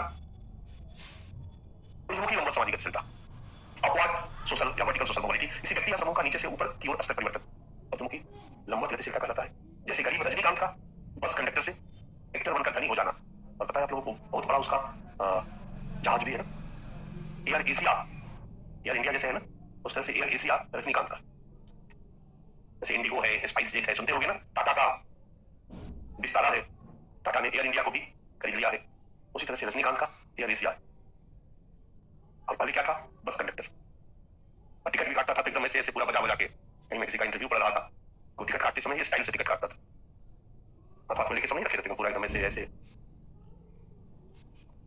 अधोमुखी सामाजिक गतिशीलता डाउनवर्ड सोशल मोबिलिटी किसी व्यक्ति या समूह का ऊपर से नीचे की ओर स्तर परिवर्तन जैसे अमेरिका शेयर में नुकसान होने से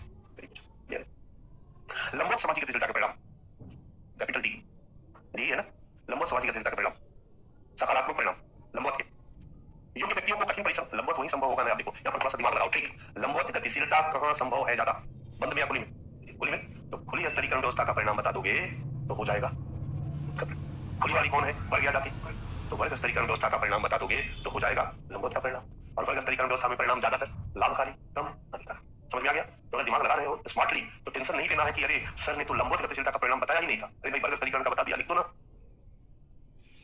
एक बार लिखना सिखा दिया अब बार बार हाथ पकड़ करके लिखवाने की जरूरत नहीं है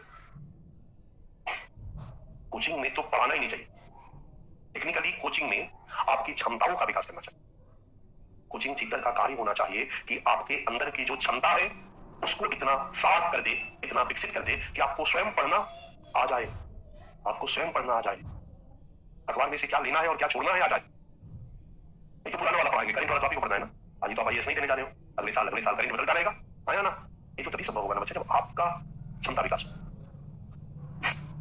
है लंबवत सामाजिक गतिशीलता के परिणाम सकारात्मक परिणाम अब दिमाग में तो वही आ रहा है वर्ग वाला योग्य व्यक्तियों को कठिन परिश्रम करने के योग्य है तो कठिन परिश्रम करने तथा उनकी कुशलता और दक्षता को बनाए रखने हेतु अभी प्रेरक का काम करता है मोटिवेटर का क्योंकि उसको लगता है कि हम अपनी स्थिति को ऊपर उठा सकते हैं चीज है, थोड़ा गहराई में जा रहे हैं, है ना। दूसरा है कार्यों के बेहतर निष्पादन में सहायक, ये भी वही है, ध्यान में आ रहा है, कार्यों के बेहतर निष्पादन में सहायक, क्योंकि आप अपनी स्थिति को ऊपर उठाने के लिए मेहनत करोगे, परिश्रम करोगे, अपनी योग्यता का परिचय दोगे, आया ना, ताकि अपनी स्थिति को ऊपर उठा सको। तीसरा, प्रतिस्पर्धा होगी, आर्थिक विकास में सहायक, क्लियर है। चौथा, व्यक्ति के परिस्थिति सुधार को संभव बनाकर एक समतामूलक समाज की स्थापना में सहायक। कहीं कोई डाउट है किसी पॉइंट पे? नहीं ना। लंबवत सामाजिक गतिशीलता का मतलब होता है खुली स्तरीकरण की व्यवस्था में गतिशीलता, क्योंकि खुली स्तरीकरण का मतलब ही है जहां नीचे वाला ऊपर और ऊपर वाला नीचे आ जा सके। तो लंबवत ओले का मतलब हुआ खुली स्तरीकरण। तो खुली स्तरीकरण व्यवस्था का लाभ है कि जो परंपरागत रूप से बॉटम में रहा है, भारत में जाति व्यवस्था एक बंद व्यवस्था रही है, लेकिन जब जाति से वर्ग स्तरीकरण व्यवस्था के रूप में खुली व्यवस्था का आगमन हुआ तो निचले पायदान की जातियों को अपनी स्थिति को ऊपर उठाने का अवसर मिला, और अवसर मिला तो एक समतामूलक भारतीय समाज की स्थापना में ये सहायक बना बना बना बना बना। क्लियर है? क्लियर है ना। व्यक्ति के परिस्थिति सुधार को संभव बनाकर, अवसर उपलब्ध कराकर, संभव बनाकर एक समतामूलक समाज के निर्माण में सहायक। नकारात्मक परिणाम, प्रतिस्पर्धा को बढ़ाकर, वर्ग को ध्यान में रखो, प्रतिस्पर्धा को बढ़ाकर लोगों में तनाव और चिंता में वृद्धि करता है। एग्री हो? वर्ग एकता को, हम स्पेसिफिक मार्क्सवादी कहते हैं, वर्ग एकता को कमजोर करता है। अब यहाँ पर थोड़ा सा थिंकर के ज्ञान को लेना होगा, ये कैसे करता है बच्चा, सोचो। लंबवत गतिशीलता वर्ग एकता को कमजोर कैसे करता है? मार्क्स कहते हैं, सुनो मेरी बात, मार्क्सवादी कहते हैं जो स्तरीकरण व्यवस्था में उच्च वर्ग अमीर है वो गरीबों का शोषण करता है, राइट। इस शोषण को लेकर गरीब संगठित होगा, मार्क्स भविष्यवाणी करते हैं, और एक हिंसक साम्यवादी क्रांति करेगा, ठीक है। औद्योगिक क्रांति कहां हुई? इंग्लैंड में हुई, 1750 में हुई, यूरोप में हुई। कौन मॉडल के तहत हुई? पूंजीवादी या समाजवादी? पूंजीवादी मॉडल के तहत हुई। और उसी संदर्भ में मार्क्स ने अपना सिद्धांत दिया कि जो कारखाना के मालिक हैं वो अपने कारखाना के मजदूरों का शोषण करें, और यहाँ पर मजदूर एक में संगठित होगा और इस व्यवस्था के विरुद्ध हिंसक क्रांति करेगा, साम्यवादी क्रांति करेगा, और तब जाकर व्यवस्था में परिवर्तन संभव। लेकिन क्रांति नहीं हुई। क्रांति कहां होती है? जहां पूंजीवाद का विकास पूरी तरह से नहीं होता है। पहली मार्क्स के विचार पर आधारित क्रांति कहां होती है? रूस में 1917 में बोल्शेविक क्रांति। क्रांति क्यों नहीं हुई? मार्क्स ने जब सिद्धांत दिया बच्चा, तो पूंजीपति भी सतर्क हो गए। कारखाना में जमकर शोषण कर रहे थे, इन्होंने शोषण को थोड़ा कम कर दिया। राज्य भी श्रमिकों की सुरक्षा के लिए कानून बना दिया, समझ में आ रहा है। और कारखाना वालों ने भी कुछ लॉलीपॉप दे दिया कई तरीके से, जैसे कहा कि यदि मेहनत करोगे तो तुम भी ऊपर जा सकते, नहीं करोगे तो नीचे रहोगे। ये सब मजबूर थे, लेकिन जैसे ही ये अवसर मिला कि ये भी ऊपर जा सकते हैं, तो ये सब अपने को ऊपर उठाने में लग गए। उधर नेता ने कहा कि चलो संगठित होकर हिंसक क्रांति करते हैं, ये सब बोले चुप, क्रांति नहीं करना, अभी हमने अपने को ऊपर उठा। इसके लिए एक और चाल इन्होंने चली, शेयर कैपिटलिज्म। इन्होंने कहा कि मजदूरों, आपकी सैलरी 20,000 महीना में देता हूं, आप अपनी सैलरी में से 2,000 कटवाओ तो मैं 4,000 दूंगा। तो आपकी सैलरी 20,000 की जगह कितनी हो गई? 24,000। और 6,000 का शेयर खरीद लो कंपनी में, और 6,000 के शेयर के मालिक हो गए तुम। और साल भर बाद जब कंपनी का लाभ होगा तो तुमको 12 महीने में 72,000 रुपए का शेयर कंपनी में रहेगा, और 72,000 के हिसाब से लाभ में तुम्हारा हिस्सा मिलेगा। एक साल में इसका 72,000 लगाया 2,000 में 24,000 लगाया, कारखाना के मालिक ने दे दिया 48,000, 72,000 हो गया इसका, और उस पर इसको लाभ मिल गया, फायदा मिल गया 25,000 का, 28,000 का, 72,000 इसका हो गया 1,00,000। अब तो 99 के चक्कर में पड़ गया, अगले साल भी लगा रहा है, अगले साल भी कुछ मिल रहा है, अगले साल भी लगा रहा है। तब तक उधर से मजदूर यूनियन बोला कि कल से क्रांति करनी है, हड़ताल करना है, दौड़ा के मारा गाली दिया, पागल हो गए हो, मेरा कारखाना में पैसा लगा हुआ है। देख रहे हो ना, शेयर कैपिटलिज्म ने इन मजदूरों की एकता को, जब हम लोग मार्क्स अच्छा से पढ़ेंगे तब हम लोग को समझ में आएगा। इन पूंजीपतियों ने, अब शेयर कैपिटलिज्म के माध्यम से पूंजीपतियों ने किया क्या? पूंजीपतियों ने इनको ऊपर उठने का मौका दे दिया, अवसर दे दिया। अब इनको लगा कि हम अपनी स्थिति को ऊपर उठा सकते हैं। जब ये जान जाएंगे कि हम इस व्यवस्था में अपनी स्थिति को ऊपर नहीं उठा सकते हैं, ये वर्ग स्तरीकरण व्यवस्था पूरी तरह से बंद है, जैसा मार्क्स ने कहा था, तब ये संगठित होकर हिंसा करेंगे। लेकिन जब इनको लग रहा है कि हम अपनी स्थिति को ऊपर उठा सकते हैं तो हिंसा करने की जरूरत ही नहीं पड़ेगी। मार्क्स ने कई तरीकों को, हालांकि मार्क्स ने भी या मार्क्सवादियों ने भी, मार्क्स के बाद एंजल्स ने लिखा, कई लोगों ने लिखा, उन्होंने कहा कि परिवार भी साम्यवादी क्रांति के मार्ग में वादक और मजदूरों की एकता को तोड़ती है, कमजोर करती है। ये टीका वाला मजदूर शोषण का शिकार है, इस शोषणकारी व्यवस्था से वो बदलना चाहता है, इसके मन में खून खोल रहा है कि अगले महीने से हम लोग हिंसक क्रांति करेंगे, इस व्यवस्था को बदल देंगे, छोड़ेंगे नहीं। अगर खाना में क्रांति का भाव लेकर जैसे ही अपने घर में आता है, छोटा बच्चा पिंटू पापा पापा कह करके इससे लिपट जाता। इसकी पत्नी चमेली का तेल लेके सिर में आहिस्ता आहिस्ता मालिश करने लगती, और परिवार का मोह इसको हिंसक क्रांति करने से। इस तरीके से मार्क्सवादियों ने कहा है कि परिवार भी साम्यवादी क्रांति के मार्ग में बाधक है, लंबवत गतिशीलता भी साम्यवादी क्रांति के मार्ग में बाधक रही है, क्योंकि मजदूरों की आंतरिक एकता को सब लोग 99 के चक्कर में पड़ जाते हैं और ऊपर उठने के लालच देखने लगते हैं। बहुत से लोगों ने सुझाया था कि बिहार के जहानाबाद में जो नक्सलवाद का गढ़ था, इस नक्सलवाद से निपटने का क्या उपाय है, तो कई विद्वानों ने सुझाया और सरकार भी उस पर काम कर रही है। यहाँ 10 इंडस्ट्री लगा दीजिए, सारे नक्सली 99 के फेर में पड़ जाएंगे। सबका बैंक में अकाउंट खोल दीजिए। जब 80,000 होगा तो फिर 85,000 के चक्कर में पड़ेंगे, 85,000 होगा तो इसको कैसे 1 लाख कर ले, 1 लाख होगा तो कैसे 1.5 लाख कर ले। जैसे ही 99 के चक्कर में पड़ेंगे, कोई बंदूक उठाकर व्यवस्था परिवर्तन में नहीं लगेगा। अब आगे बढ़ते हुए कि छत्तीसगढ़ में, आंध्र प्रदेश में नक्सली संगठन क्या करते हैं? जो इंफ्रास्ट्रक्चर डेवलपमेंट होता है उसको तोड़ देते हैं, सड़कों को तोड़ देते हैं, सड़क नहीं बनने देते हैं, स्कूल को तोड़ देते हैं, पुल को उड़ा देते हैं। क्यों? क्योंकि वो चाहते हैं कि ये जब तक गरीब और पिछड़े रहेंगे तभी तक हमारे नेतृत्व में हथियार उठाएंगे और व्यवस्था परिवर्तन में लग जाएंगे। जैसे ही इनका विकास हो जाएगा, ये तो फिर 99 के चक्कर में पड़ेंगे, फिर हमारे साथ बंदूक उठाकर नक्सली नहीं बनेंगे। कंसेप्ट समझ में आ गया ना मेरी बात? तो जहां पर भी विकास की संभावना होती है, जहां गतिशीलता की उच्चतर होती है, वहां शोषितों की आंतरिक एकता, मजदूरों की आंतरिक एकता जो होती है। ये हमारा एक पॉइंट है। और हमारा तीसरा पॉइंट है बच्चा, दुर्खीम लिखते हैं कि जहां गतिशीलता की दर उच्च होती है, लंबवत गतिशीलता, खुली व्यवस्था में जहां गतिशीलता की दर उच्च, प्रतिस्पर्धा की दर उच्च, वहां तनाव और कुंठा होगा तो क्या करोगे? आत्महत्या घटेगा या बढ़ेगा? बढ़ेगा। एक बात बताओ, किसानों में गरीबी कहां ज्यादा है? बिहार के किसानों में या महाराष्ट्र के किसान? बिहार के किसानों में। काहे नहीं आत्महत्या करते हैं? किसान आत्महत्या की घटना सबसे ज्यादा कहां है? महाराष्ट्र में। क्योंकि सबसे ज्यादा गरीब किसान कहां है? कभी सोचे हो? क्योंकि बिहार के किसान अपनी स्थिति को ऊपर उठाने के लिए टेंशन ही नहीं लेते। बीज लेके गए, फेंक दिए, अब फिर 4 महीने बाद जाएंगे काटने के लिए। अपेक्षा ज्यादा नहीं, बस उतना ही जितना में काम चल जाए। 1 एकड़ है तो 30,000 रुपया आ जाना चाहिए, यही है ना? अभी नकदी बंदोबस्ती क्या चल रहा है आप लोगों की तरफ? यूपी बिहार के हमारे बच्चे होंगे। नकदी बंदोबस्ती जो होता है 1 एकड़ पर, मैंने जो बीघा के हिसाब से किया है, 20 कट्ठा का बीघा, 32 कट्ठा का एकड़ होता है, और मैं बीघा के हिसाब से लगभग 18,000 रुपये, 20,000 रुपये बीघा बंदोबस्त किया है, तो उसी हिसाब से रख लो तो 30,000 रुपया 1 एकड़ पे आता है बच्चा। 32 कट्ठा का एकड़ होता है, 30,000 रुपया 1 एकड़ पे लाके हमारे बिहार के किसान संतुष्ट है। और महाराष्ट्र वाले 1 एकड़ पे 4-5 लाख रुपया निकाल लेते हैं साल का, क्योंकि वो नकदी खेती करते हैं। हमारे क्लास में अगर गांव से जुड़े हुए बच्चे होंगे, जरूर होंगे, किसानी से जुड़े हुए बच्चे होंगे, तो इतना ज्ञान तो होगा उनको कि 1 कट्ठा में कितना प्याज होता है। महाराष्ट्र वाला अगर प्याज बोगे बड़ा बड़ा, 1 कट्ठा में कितना प्याज होता है बच्चा? 1 कट्ठा में आराम से 4 क्विंटल प्याज निकाला जा सकता है। 10 कट्ठा में 40 क्विंटल, 30 कट्ठा में 12, 120 क्विंटल, और 32 कट्ठा में 128 क्विंटल प्याज होगा। आया ना? भागते भूत की लंगोट, खराब अवस्था में 20 रुपया से कम जाएगा किलो। किसान को कितना भी प्याज बाजार में 40-45 रुपए किलो तो होगा ही होगा मेरे ख्याल से, 50-60-70 रुपए चला जाता है। अगर किसानों को 20 रुपए भी मिल गया तो कितना हुआ बच्ची? 1 क्विंटल का 2,000 हुआ, 100 क्विंटल का 2 लाख, और फिर 28 क्विंटल का। समझ में आया या नहीं आया? 2,56,000 रुपया 1 एकड़ से वो निकाल रहा है, और हमारे बिहार वाले भैया 30,000 पे ही खुश है। अगर प्याज की जगह पपीता रोप दो, पपीता का बीज पता है हाइब्रिड बीज कैसे मिलता है? कोई रेट बता सकता है? पपीता के बीज का रेट क्या है बताओ? 40,000 रुपए किलो। समझ में आया? बड़ू पपीता होता है इतना बड़ा, इतना पेड़ होगा और चारों तरफ से जड़ तक लटका रहे। जहां पपीता की खेती होती है, चाहो किसी प्रधान राज्यों में देखो, एक पेड़ में 1.5 क्विंटल 2 क्विंटल तक पपीता लोग निकाल लेता है। मौसमी की खेती कर लो, अंगूर की खेती कर लो, बहुत सारी फूल की खेती कर लो, सूरजमुखी की खेती कर लो, 4 लाख 5 लाख तो 1 एकड़ में निकल ही जाएगा। अब 5 एकड़ जमीन है तो 20 लाख का खाद देख रहा है किसान, और हमारे यहाँ 5 एकड़ वाला 1-1.5 लाख में ही संतुष्ट। आया ना?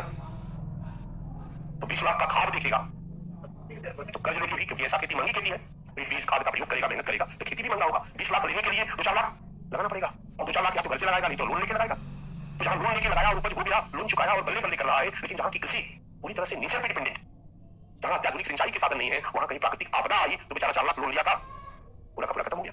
महाराष्ट्र में कहां के किसान ज्यादा आत्महत्या कर रहे हैं? विदर्भ के किसान आत्महत्या ज्यादा, वहां जहां महंगी खेती तो करते हैं किसान, लेकिन वहां पर खेती पूरी तरह से नेचर पे, प्रकृति पे आश्रित है, इसलिए प्राकृतिक आपदा आ जाती है, एक ही बार में 4-5 लाख का नुकसान। अब चूंकि सरकार से 4-5 लाख रुपया लोन लिए होते तो ब्याज दर कम होता, वो लोन उठा लेते हैं प्राइवेट महाजनों से, और प्राइवेट महाजन 5 रुपए सैकड़ा पे लोन देते हैं, सुने हो ना? अब 5 रुपए सैकड़ा मतलब 60%, 60% पे लोन उठा लेते हैं। कोई दिक्कत नहीं, 4 लाख लोन लिया, 3-4 महीने में 6 लाख दे दिया, लेकिन अगर 3-4 महीने में फसल मारी गई तो 6 लाख ही नहीं रहेगा, बल्कि और 7-8 महीने में उसका ब्याज बढ़कर के हो जाएगा 10 लाख। अगली बार फिर लिया लोन, एक बार और देखते हैं, और अगली बार अगर फसल निकल गई 20 लाख की तो उनका 12-15 लाख करके कम से कम 4-5 लाख के फायदे में रहा। अगली बार भी प्रकृति ने आफत मार दिया तो दुकान से क्या खरीदता है बच्चा?